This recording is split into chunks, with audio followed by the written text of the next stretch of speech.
Добрый день. В белорусском сегменте интернета, в белорусских сегменте соцсетей разгорелся нешуточный спор или, не знаю даже, как это назвать, дискуссия или просто хайп вокруг того, как вели себя белорусские болельщики на футболе в прошедшие выходные. Почему так? Ну, давайте посмотрим просто видео.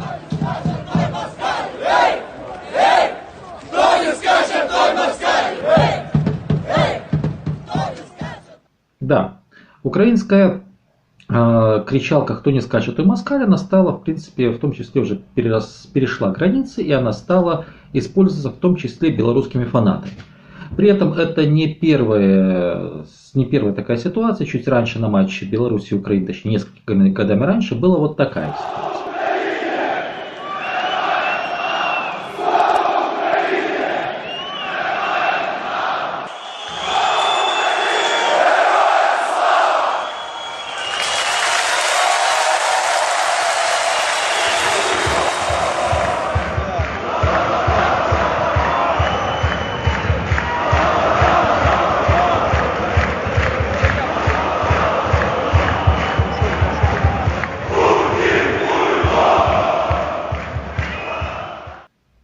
Посмотрели, да?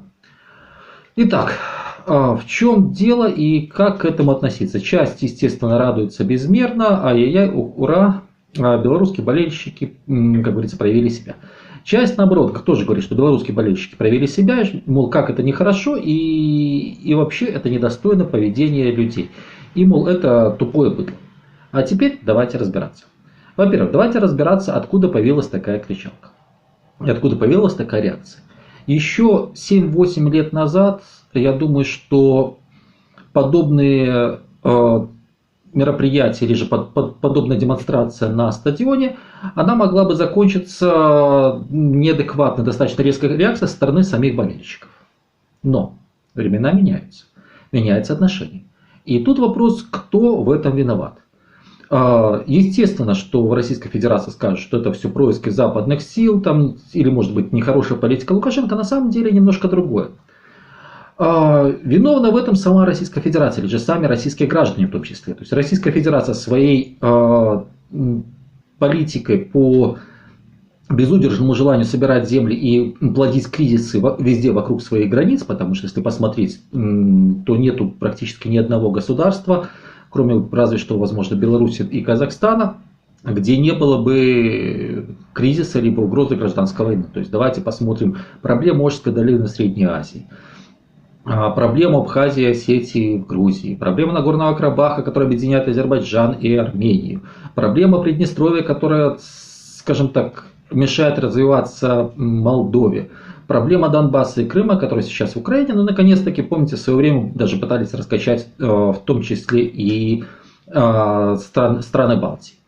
Итак, пока Российская Федерация, пока ее граждане сидели у себя, все было хорошо. Но так случилось, что границы Европы не то чтобы закрылись, но туда как-то боятся ездить, и поток туристов рванул в Беларусь. С одной стороны, белорусов напрягла, еще раз повторяю, политика самого российского государства. То есть она реально напрягла. Но люди, возможно, еще думали, что может быть политика такая, а люди другие. И тут к ним приехали любители русского мира.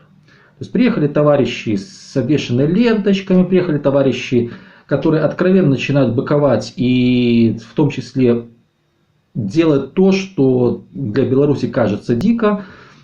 Вот белорусы немножко пытались воздействовать, где-то снимали лишнюю маечку, где-то спускали колеса у машины, которая стоит на стоянке для инвалидов, но как бы там ни было.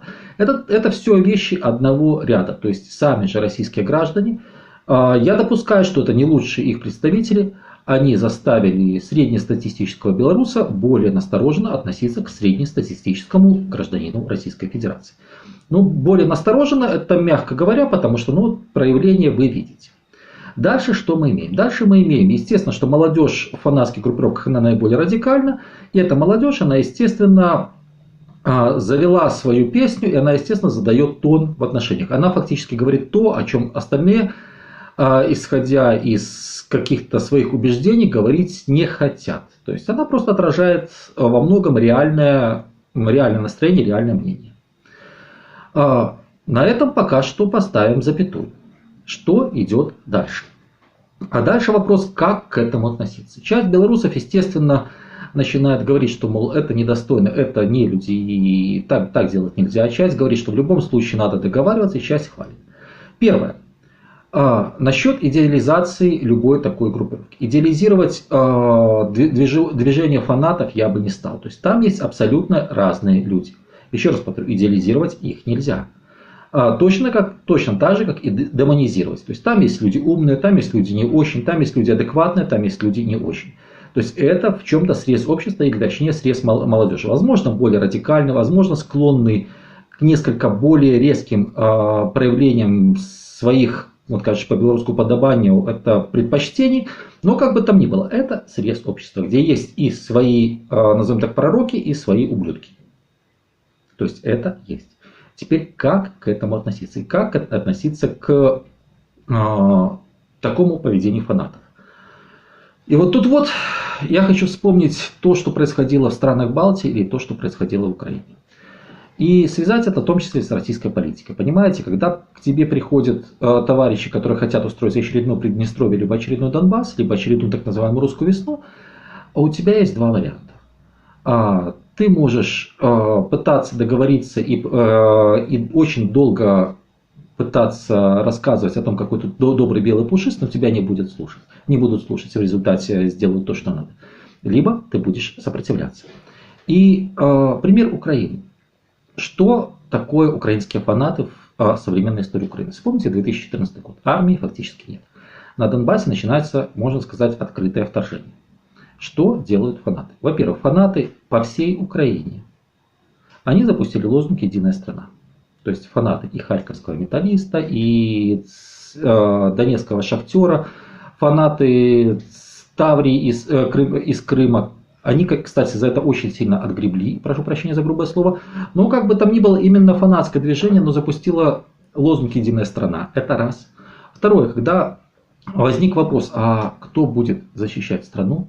Именно фанатское движение, именно эти радикалы, они из своих рядов коптировали туда достаточно большое количество людей. То есть я говорю и о добровольческих батальонах, я говорю и о добровольцах в вооруженных силах Украины. И по большому счету, в значительной мере их пример, я не говорю, что их было настолько много, что не заткнули все дыры, нет, но их пример, их решительность, она немного в том числе изменила и ситуацию. Помните знаменитую песенку?